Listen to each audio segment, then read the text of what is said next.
Hi, TutorCon fans. I'm Samantha Wilcoxon, and I'm excited to have been invited to come and talk to you guys today about the Pole family under the Tudors. I have a special website set up just for you guys today, so there's going to be some more information on there. I have a couple Kindle specials that I've set up just for you guys. So I hope you're having a great time at TutorCon so far, and I hope that you will enjoy this presentation as well.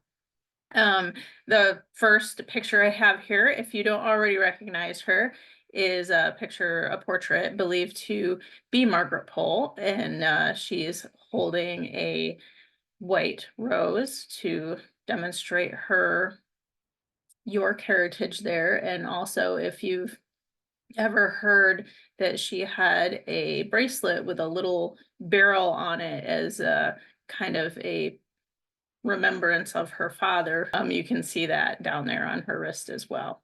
So we will go ahead and get started. With that being said, with a family tree. So if that might help before I talk too much about Margaret or who her father was or who anyone else is, let's take a quick look at this.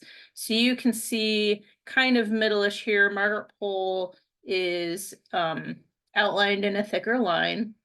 So she's the main matriarch of the family that I'm going to be talking about. And you can see why she's important right away, because you can see that her parents are Isabel Neville, who is the daughter of Richard Neville, Earl of Warwick, so the Kingmaker as we know him now today. I'm not sure who's actually known by that during his lifetime, but that is her father. And then, of course, Margaret Pole's father is George, Duke of Clarence, with his two brothers who were Edward IV and Richard III, and they had other siblings as well that I've just kind of simplified this family tree to keep it a little easier to look at. But those are the two most significant ones. And of course, his brother Edward is the one who ordered George's execution, and their parents, Cecily Neville and Richard, Duke of York. So lots of really potent Plantagenet blood coming down in Margaret Pole's family tree. And I don't want to get too off track talking about Edward or Richard or George or any of these other people that, whole books have been written about them as well. But we're gonna stick to today, Margaret and her children especially is who we would like to focus on. And her husband, Richard Pole, so where the Pole name actually comes from, there's not quite as much known about him, and we'll talk about him just a little bit. But then other notable family members here, Margaret had her brother, Edward, who inherited that Warwick title. If you're familiar with this family already, you know that he doesn't have a very long story and that it's quite tragic. And we'll get into Margaret Pole's kids and their spouses. We're not going to touch on their spouses too much, but I at least wanted to have them on here so you can see who they are. And some of them did have children also that kind of carried this family on, but most of the drama of the family is kind of confined within the people on the family tree right here. So, all right, we will move on. And I do have actually that family tree on that website I mentioned, that is on there as well. So you'll have access to that afterward. And like I said, it's a simplified family tree. Obviously, it branches out a lot more than that, even just with the children of Cecily Neville and Richard, Duke of York. Why are we starting in 1485? Obviously, that is when the Tudor dynasty begins. So Margaret at that time is about 12 years old, and Henry Tudor, we're not going to talk about his claim to the throne or anything like that, but we're just going to start at this point where he becomes king. He defeats Richard III at Bosworth Field, and Henry Tudor becomes Henry VII. So he has already planned to marry, if he was victorious in that, Elizabeth of York, who is Margaret's cousin. And they are cousins because George, who is Margaret's dad, is brothers with Edward IV. So, and Elizabeth of York is Edward IV's daughter. So if you can kind of sort of keep that family tree in mind, that's how they're related.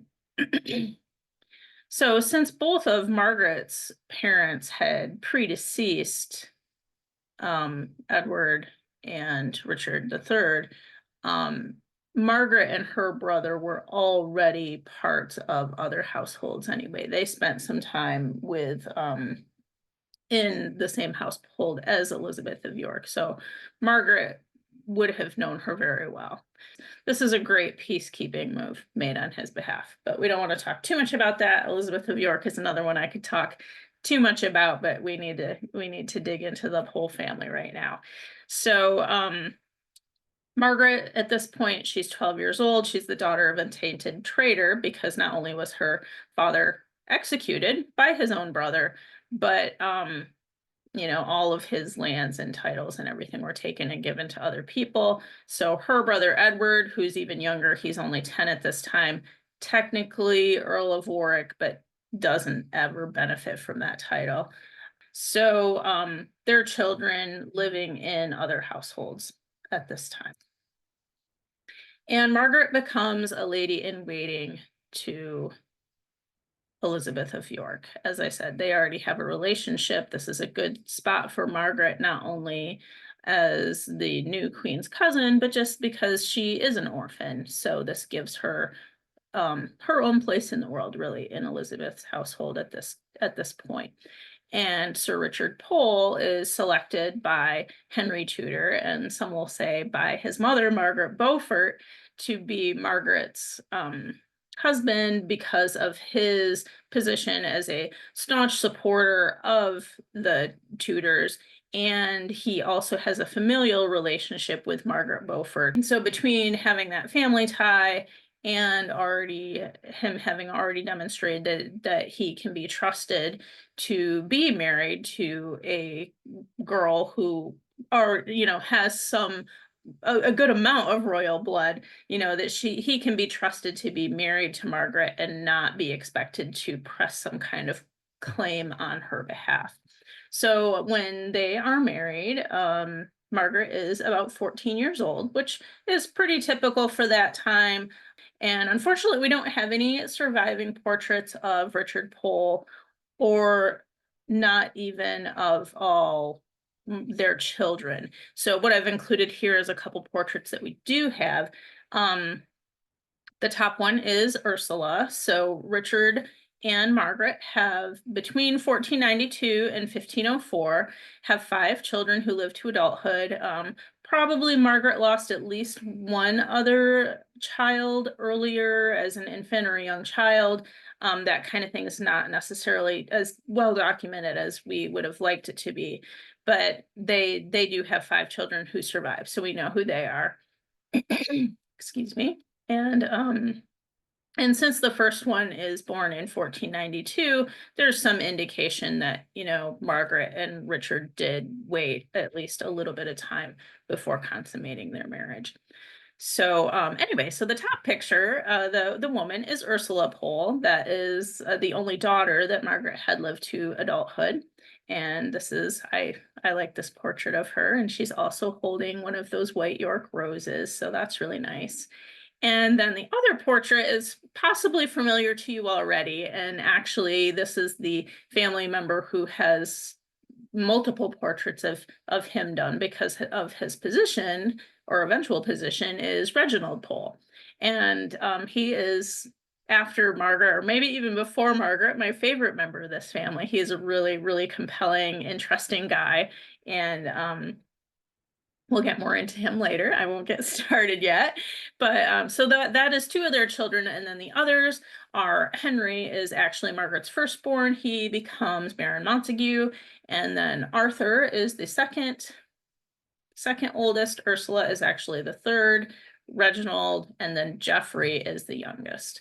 but there are not portraits of all of them.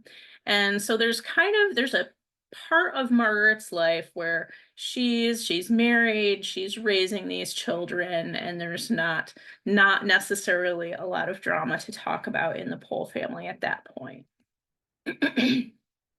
Jumping back to Margaret's brother, just real briefly here, because even though I say the family is mostly at peace, there is issues with the Tudor monarch in the case of Edward. Because as you can guess, thinking back about that family tree, Edward actually has a really great claim to the throne of his own. And a lot of people would say better than Henry Tudor's, besides, of course, the right of conquest that he has. So even though Edward is young, Henry Tudor confines him to the Tower from a quite young age because of rebels rising up in his name. So just having him alive, even though Edward himself isn't doing anything, he's not perpetrating any of these rebellions, Henry comes up with this scheme in 1499, claims that Edward is part of this plot. He is probably tricked into trying escape. Again, we won't dig too deeply into that. That's something you can look more into if you find his story interesting, and it is.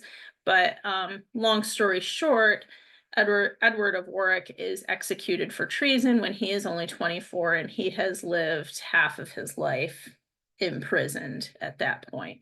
But what this does help happen is that the Spanish are appeased, they're comforted that these rebellions are going to be squelched by this, that they don't have Edward's name to fight in, and they become more willing to send Princess Catherine of Aragon to marry Prince Arthur. So this story is probably one that's really familiar to anyone at TudorCon, that Catherine is sent. She's betrothed to Prince Arthur. He is the oldest son of Henry Tudor and Elizabeth of York. And they're anxious to make that, not only to make that alliance, but also it demonstrates that the world at large is accepting Henry Tudor as the legitimate king of England. Back to Margaret. Unfortunately, Richard Pole does not live very long once they are married. They have those 5 children, but then in 1504, the same year that Margaret actually has her youngest child, Geoffrey, we don't really actually even know if it's before or after this birth, Richard Pole dies of some kind of brief illness. We don't really know. So this puts Margaret in a much more difficult position as a widow, mostly because of finances, even though she comes from a family with lots of titles. She personally does not have any at this point. So she is actually left in a position where she's borrowing money to have her husband's funeral, have him buried and all that. And I'll just talk about the pictures I have up here real quick. The coat of arms, that is Richard's Pole coat of arms. So we don't have a portrait of him. This is the best I could do, is to show the coat of arms that he had. And then I thought now was also a great time to bring in a picture of Catherine of Aragon. As we talked about in the last slide, this is about the time she's coming over to marry Arthur Tudor, and actually not only marry him, but as probably you guys all know, Arthur dies very shortly after their marriage, and this comes up much later when there's the whole did they, didn't they debate. But right now, at the point we're talking about, Margaret is a young widow, and so is Catherine. Margaret has 5 children, and Catherine doesn't have any. We don't really understand quite how much at this point that's going to be a big deal later, but they actually are able to bond. They become friends because of their shared widowhood and actually poverty, the fact that they're both high-born women expected to live at a certain standard and that kind of thing, but neither of them really have the finances to do so. They're both kind of counting on Henry VII, who's not really widely known for his charity. And so they become friends, even though Margaret could have, and maybe did have, but forgave these feelings. She could have some animosity towards Catherine because of the fact that her brother was executed to kind of clear the way for Catherine to come. Um, whatever discussions they may or may not have had about that, I would love to have know, but they become friends. That's all we really need to know. So let's get into Margaret and Henry VIII. When Henry VII passes away, Margaret actually thinks that this is going to be good for her. And it is initially good for her, actually. She has some issues with Henry VII for some really obvious reasons. He had her brother executed, being a major one of those, but they've had other problems as well, and the fact that Margaret was left without the resources that she really needed. He is at this point in his life is he's confident, he's easy to get along with, he is much more welcoming of these different cousins and things that he has. He's not as insecure in his position as his father was. He doesn't, at least at first, have this feeling that he's always trying to prove himself that his father had. So he really welcomes Margaret and a lot of others with open arms in a way that his father never did.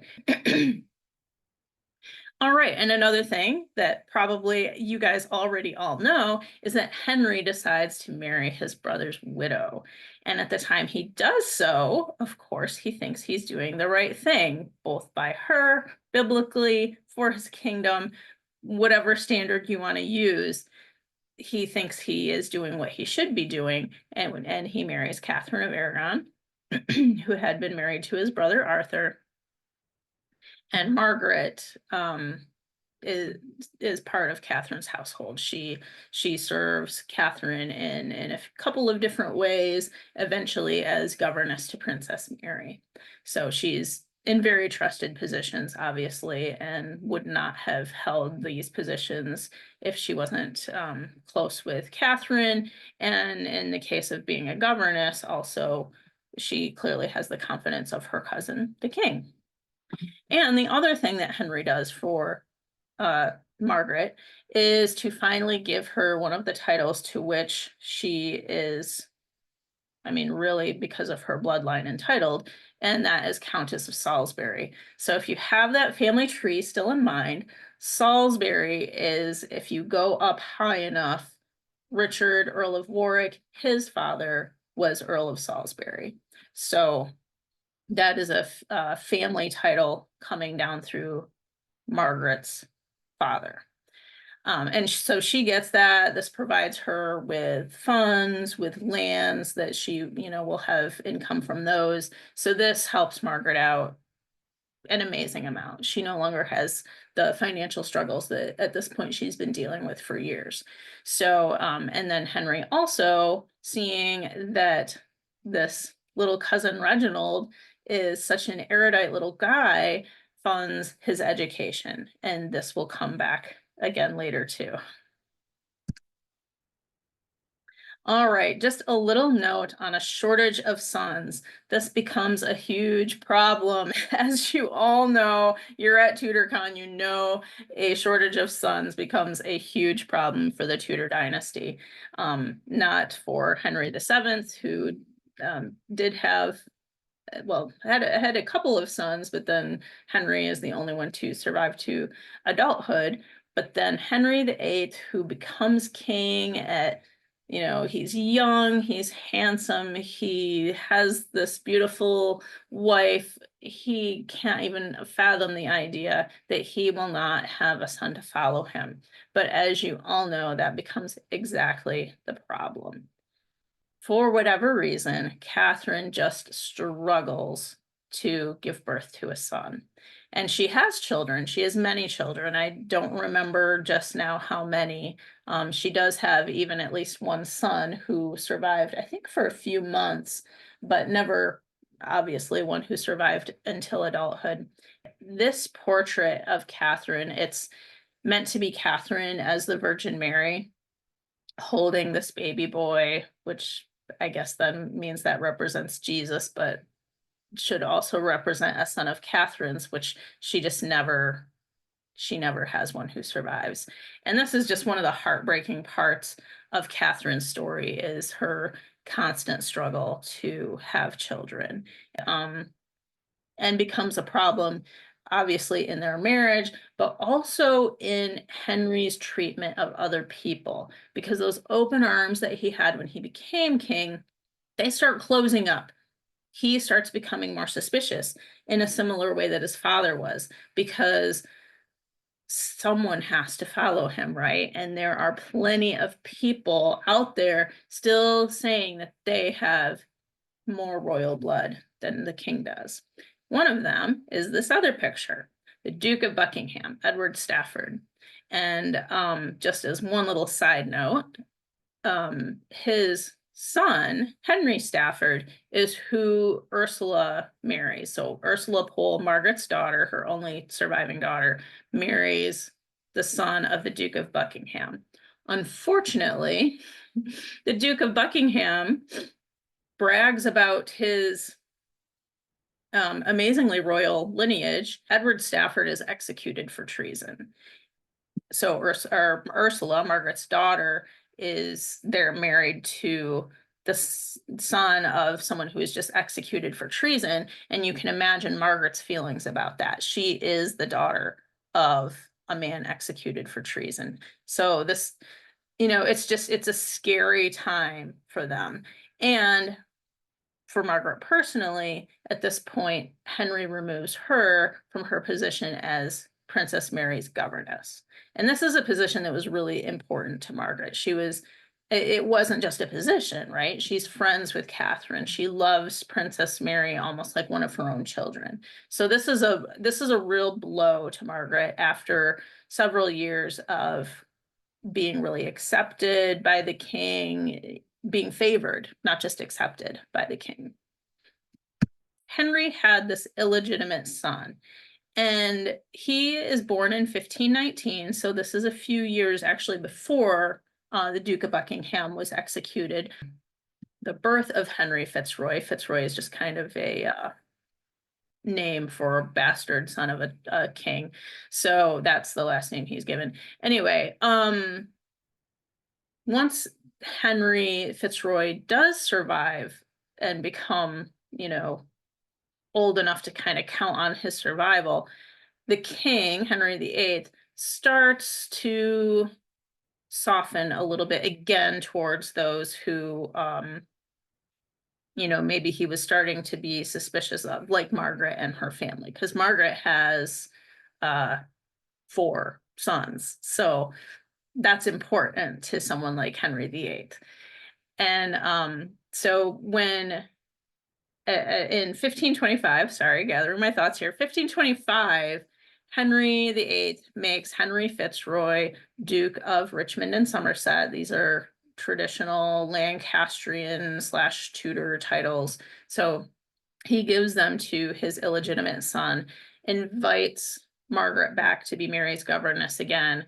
Things seem to be looking up a little bit. He doesn't ever make Henry Fitzroy his legal heir, but people kind of think that maybe he will. Maybe if Henry's married to the right person, we don't really know. Henry also, while he's favoring this illegitimate son, he also starts to look for ways to take on a new wife. So he has this illegitimate son, maybe he'll make him his heir, but he also takes him as evidence that it's not the king's fault that he doesn't have a son, it's Catherine's. So maybe we need to get rid of her.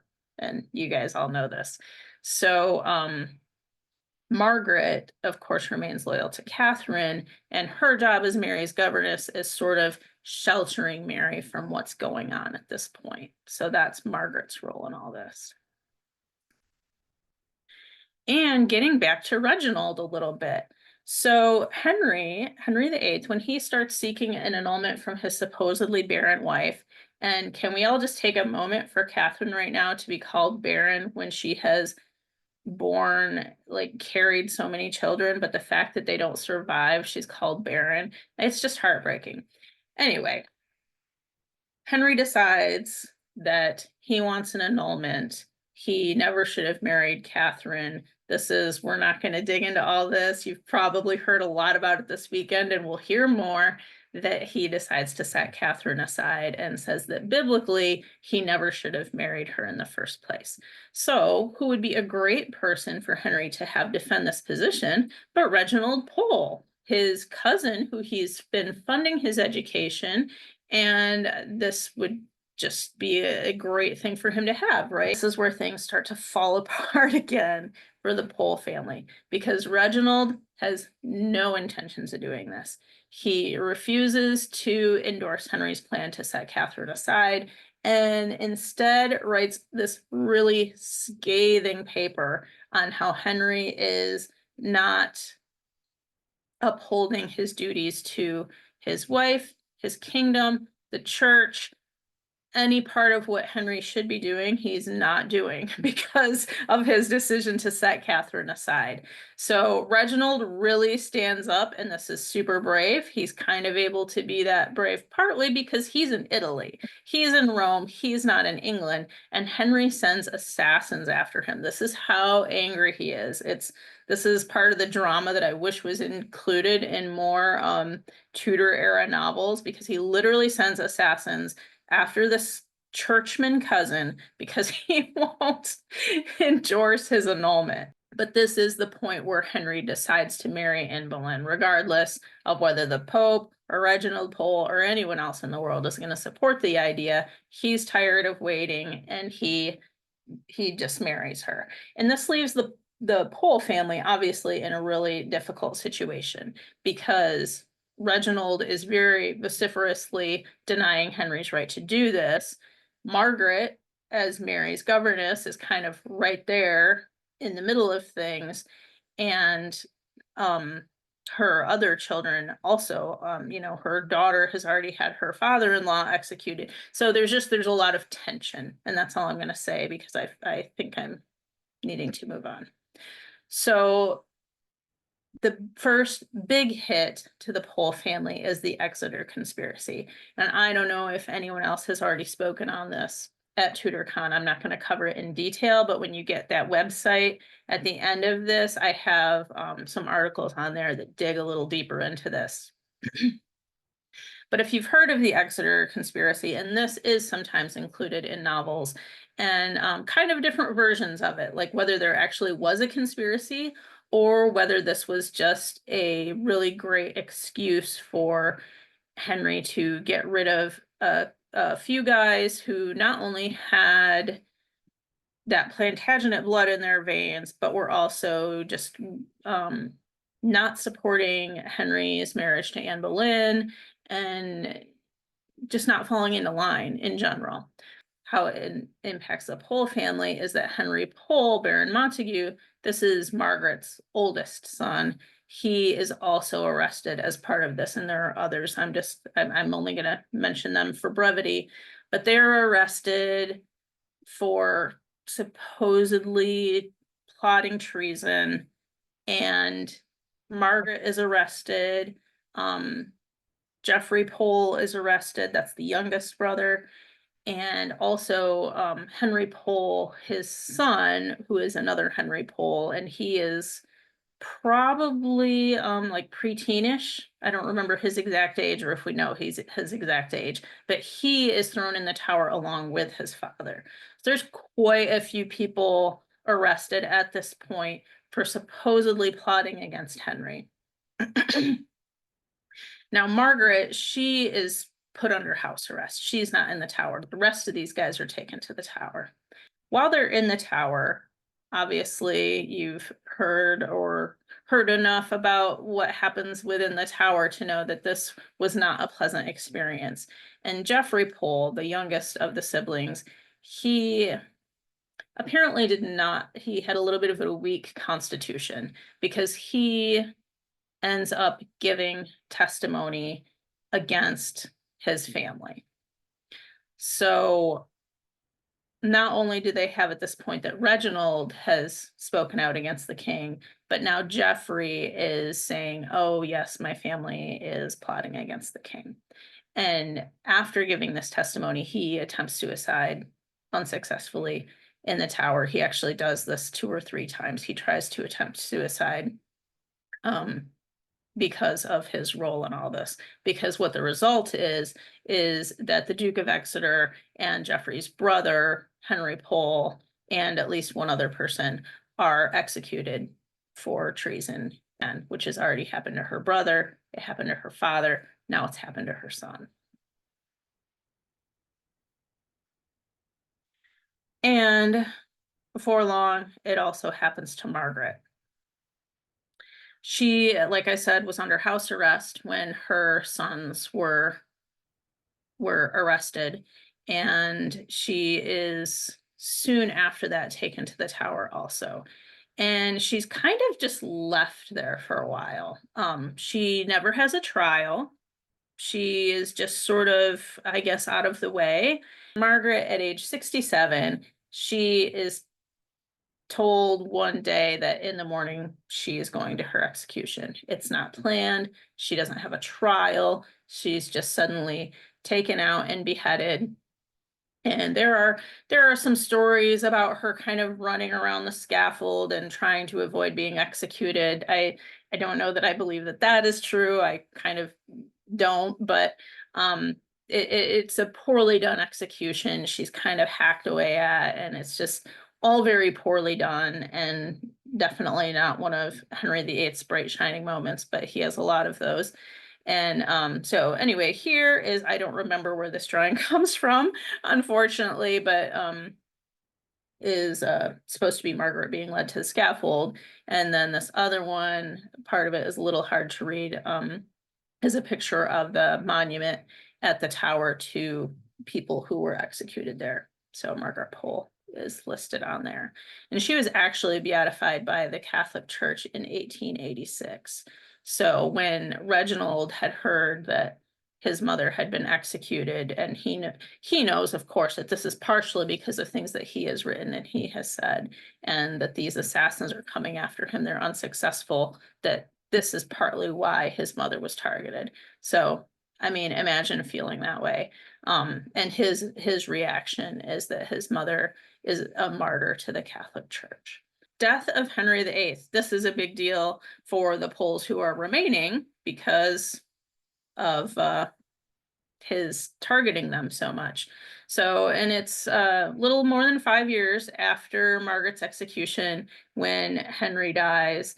And I'm not going to go too much into that because you're probably hearing a lot about Henry VIII this weekend. You all know he married 6 queens in his quest to have a son. And by this time, actually, Henry Fitzroy also has passed away. So even he died, I think in his teens. This one is Edward, who becomes Edward VI, and he is the son of Jane Seymour. He is who becomes king after his father dies. And he is either he's a reformer or his uncles who are advising him are reformers. We're not going to talk about that. Maybe other people will. But the point is that who's left here besides Reginald and Ursula are the Poles that are left. But for Mary, Henry's daughter, Princess Mary, she is ordered to cease Catholic worship within her household. And she is kind of in this head-hitting debate with Edward. They're arguing over whether she should have to do that when he also dies young.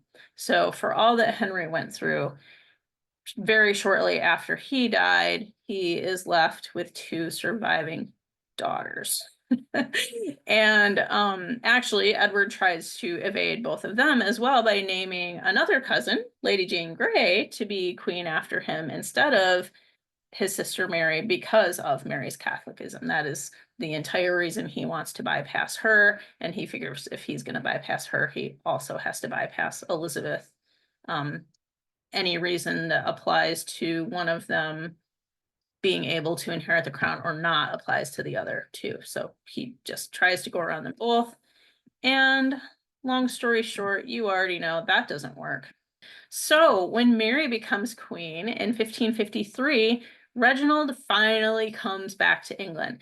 And this is an important moment because Mary, she's starting this counter-reformation in England. She wants to bring back Catholicism, to her, the true church. She, in her mind and in the mind of a lot of people in the 16th century, it's not only her job to rule an earthly kingdom, it's her job to see to the spiritual health and salvation of her subjects. And that is the most important thing to her. So all of what her father went through the church was maybe a little more selfish. She is doing it because she thinks it's the right thing to do. And whether we agree with that or not, that's her goal. And she invites Reginald to come back and be her Archbishop of Canterbury, which he does. He's a cardinal, actually almost became Pope in 1550. Another really, really interesting story that we don't have time to talk about, but I have an article linked to it on that website I'm going to share with you in a second. And also my novella of Reginald Pole digs into that too. So you have that, but here, this is kind of the, I guess for the part of the Pole family that's left, this is the big moment when Reginald becomes Archbishop of Canterbury. He is the last Catholic Archbishop of Canterbury that England has. But anyway, the unpopularity of Mary because of her her counter-reformation, and then also because of her marriage.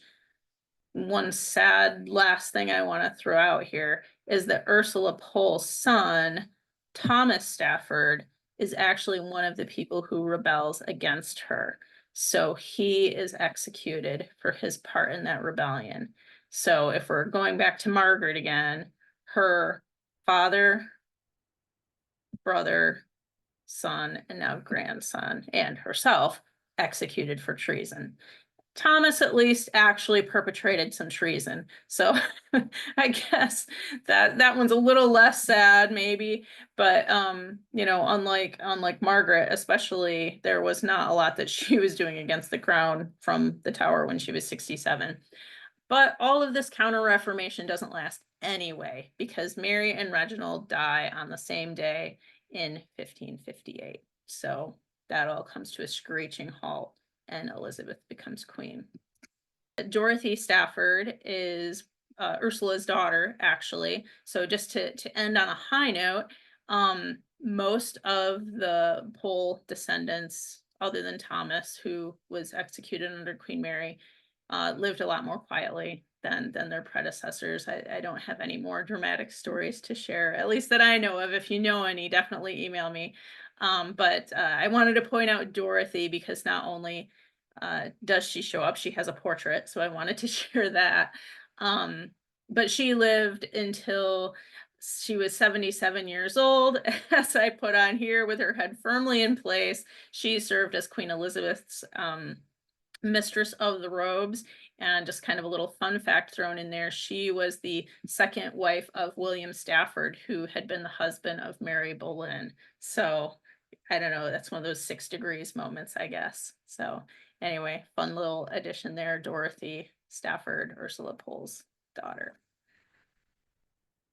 And let's see. So, and that's all I have. I'm just going to say one more story because I don't remember where I meant to say it, but I have to throw out that Henry Pole's son, who I mentioned was taken to the Tower with him when he was executed, there is never any record of him leaving the Tower or dying, or we don't know what happened to him. So I like to point out that it's just one more tragedy, not only in the Pole family, but just another son of York lost in the Tower kind of story. So we talk about the princes in the Tower a lot, and this is, one of their cousins also just sort of disappears from the tower. So another little mystery there for you that I will leave you with today. And instead of, I guess I couldn't let myself end on a high note of Dorothy Stafford's happy ending. I had to share with you Henry Pole disappearing in the tower. Anyway, I would love to connect with you guys. I apologize if I've gone on too long. Here's my website, some of my socials, and my email. I would love to hear from you. And most importantly, this QR code here is what takes you to that website I was telling you about. So I have some articles, some Kindle specials for you guys. Lots more on there. You can comment on there if you have any questions. Yeah, email me directly or comment on this page, either one. I would love to connect with you guys and answer any questions and talk about the polls more. I could go on all day. So anyway, I will leave you with that. Thank you so much for having me here, and I hope you guys have a great weekend at TutorCon.